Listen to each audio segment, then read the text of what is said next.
ऐका भगिनींना, ऐका, मी फार तुमच्या मनातला विषय बोलतोय. मत आणि मुलगी.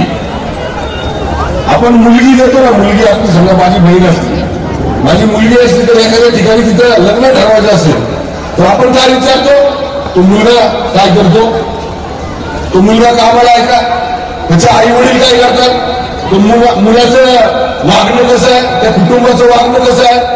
आणि मग आपल्याला सगळं पटल्यानंतर माझ्या बहिणीनं आपली मुलगी आपण त्याला देतो, आपली बहीण त्यांना देतो, मुलगी देतो.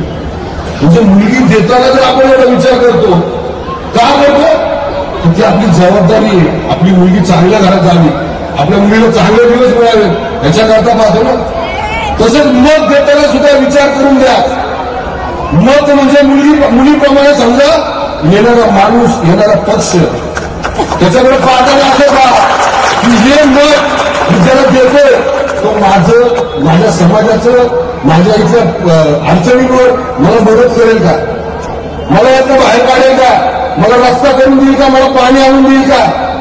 जर हा विचार केला नाही ना माझ्या मुलींनो, तर परत 5 वर्ष डोक्याला आठवून बसायला लागली डोक्याला. म्हणून मत आणि मुलगी इतकं जवळचं राहतं. समजा हे मत इतकं महत्वाचं आहे.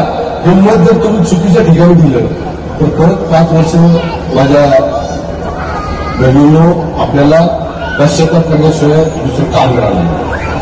म्हणून मी प्रत्येक ठिकाणी गेल्यानंतर सांगतो, तुम्ही तुमचं मत योग्य माणसाला, योग्य पक्षाला द्या, जेणेकरून तुमचं कल्याण होईल, तुमच्या अडचणी तुमच्या समोरून नाहीशा होतील.